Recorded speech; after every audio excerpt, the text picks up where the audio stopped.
I'm Sean Crowley. I teach math predominantly, but I also teach stats courses. I have taught physics in the past and general science. And for the most part, I don't know, my teaching style is fairly straightforward, I guess. I don't try to do anything crazy fancy. I don't think I'm one of those, what do you call them, like science cowboys. I heard someone talk to where they're all about, big explosive styles. For the most part, especially with math, because it can be a dry subject, I try to always approach it um, and remind the students that it's not that it's them versus me, but it's me and them versus the course, so to speak. So that I try to make sure that I have that attitude set up right from day one, that they aren't trying to accomplish something for me, right? It's not this thing that I am the end goal that they're trying to uh, show or demonstrate all this knowledge from, that I'm a resource that helps them achieve this goal, that we work towards it together rather than it being like that. So it's kind of the mantra that I will use usually, is that it's not you versus me, it's you and me versus the course. And I do some things, like I even try to phrase my vocabulary around that. Even when I'm teaching lessons, there's examples that clearly I made up, but I'll phrase it in such a way that I'll say, okay, what do they want us to do here? You make some of this, omniscient person that sort of exists somewhere that's posing these questions, that's setting out the problem that we're going to tackle together. And I find that has a positive impact on the students' learning experiences, and a lot of times it allows them to open up and feel a bit more freely in asking questions throughout the course, which obviously facilitates their learning. So yeah, so that's kind of my style, I would say. Well, it can be hard sometimes, especially with math. People are few and far between that get excited by mathematics. I happen to be one of those nerds, but so sometimes that can be infectious. I think the biggest thing for engagement is always making sure that you're present as a teacher. So I try to make sure that I have an active discussion board in all of my courses where things are well organized. I've got threads for each week of content. For every assessment, there's a different thread. And I monitor it very, very regularly, more so now in the online learning environments. That way the students feel that as soon as they post a question or kind of raise their hand digitally, as I say with the discussion board, they see me responding to it.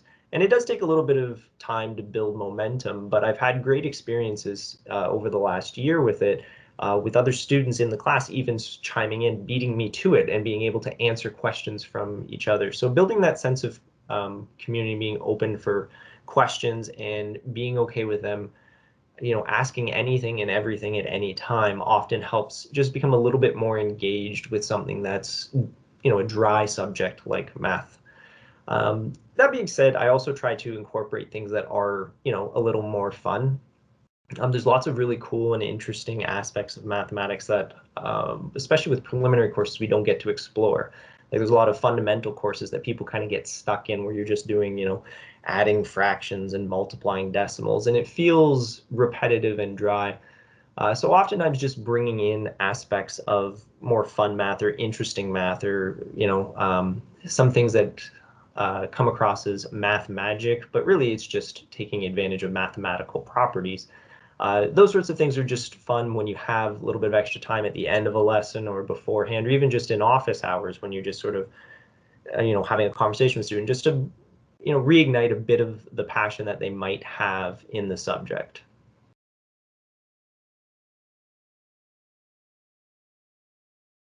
I don't know. It's a little different for me because I've always taught online. So even before this, every semester I taught at least one course online. So I kind of had that gear already, and it was just a matter of shifting completely to that gear once we went fully online. I also was lucky because I did my entire master's degree online while I was teaching. So I've experienced the experienced the online learning environment from both sides of the desk fairly recently, and I really learned what worked well for me and what didn't. And one of the biggest things was just building that sense of communication, that you had to have open lines. It meant that, answering emails at all times of the day does help do that. And it's not that much extra work on my part. So I tried to do that. Excuse me. Um, I'd mentioned before the discussion board. I always promote that because, again, it builds a sense of community, that there's more people involved in this. You're not sort of this lone wolf trying to navigate the course, which I know it can sometimes feel like when you're remote. So trying to encourage those sorts of attitudes, and I think I'll definitely push those once we get back to face as well. So things like the discussion board was my approach to replacing raising your hand in class. It gave an environment where you could post a question and people could provide solutions without it interfering, or sorry, not interfering, but without it feeling, as disjoint as an email. It felt like it was part of the course. And I think when we get back to face stuff, I'm going to keep those implemented and definitely promote those so that way once we leave the classroom, there still is that sense of belonging to that group of people, that we're all there together, and that you're not just, once you walk out that door, you're now on your own, that you still have connections to the course and the ability to ask questions.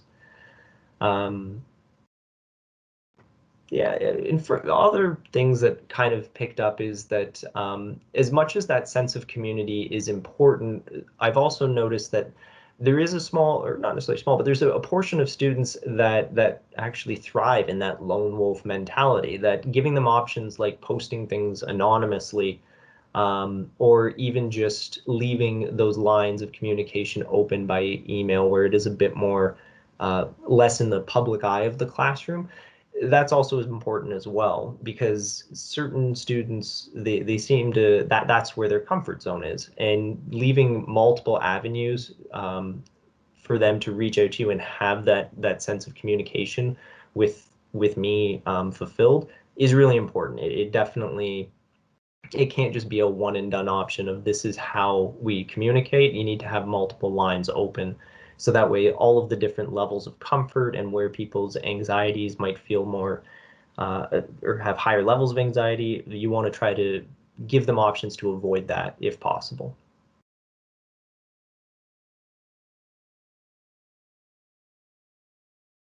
So one of the big changes we made in one of the courses that I teach is that we used to use a textbook that had some online learning tools.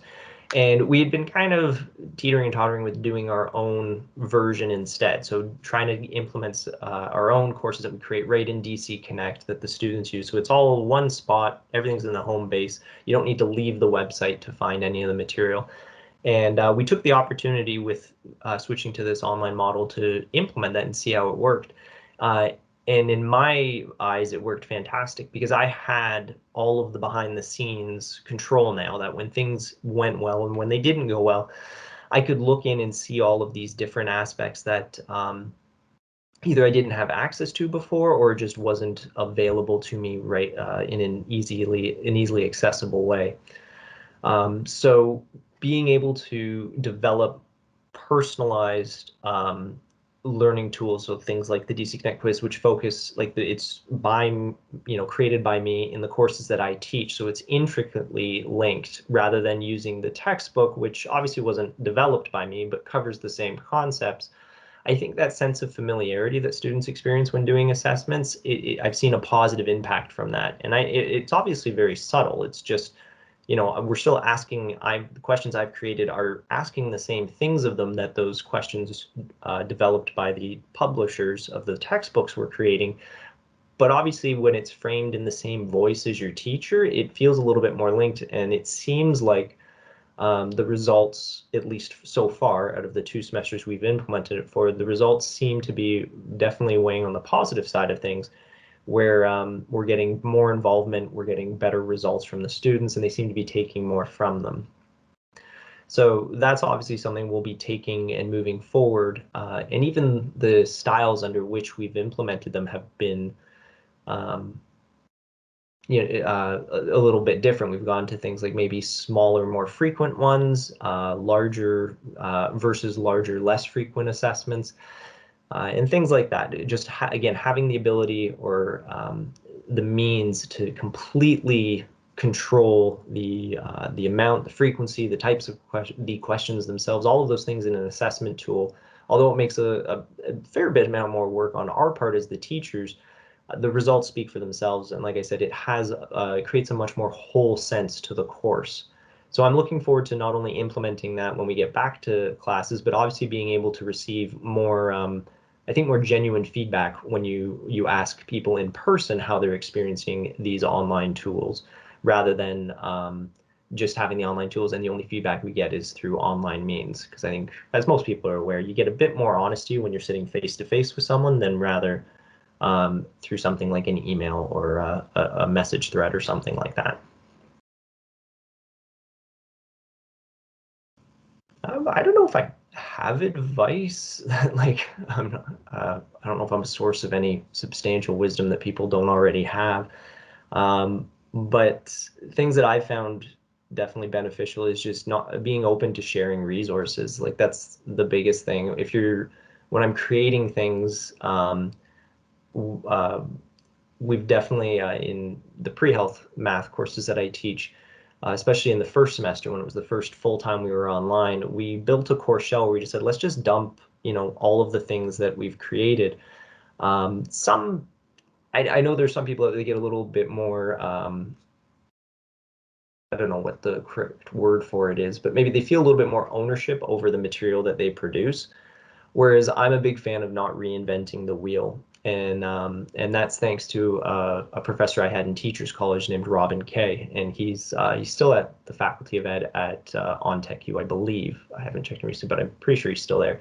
And he had that mentality, and it definitely had an impact on me. Where he said, "There's no point reinventing the wheel for especially something like math, where these concepts that we're teaching have been around for hundreds, if not thousands of years, that there's so many resources out there that if you've created something or even stumbled across something that works well, why not share it with other people?" And that's not to say it will work definitively for everyone, because I definitely my belief is that the teaching style needs to be personalized. Like, you can take the exact same lesson notes, the exact same examples, but it will come out different depending on the teacher that is doing the lesson. And obviously that means that if you take the time to tinker with those and do the fine tuning of those little aspects, even though you're not reinventing the wheel, you can take something that someone else has created or done, and when you implement your own little spin on it, it creates a unique experience for the students. So kind of those, I don't know if they sound contradictory, but obviously, but to share resources and be willing to accept resources from other people rather than reinventing the wheel. But once you have them, obviously put your own flavor on them. Don't let them be just generic resource that you're trying to recreate what someone else did. You're trying to use what someone else did, and paint it with your own colors. I guess I don't know if that gets the idea across, but that kind of thing.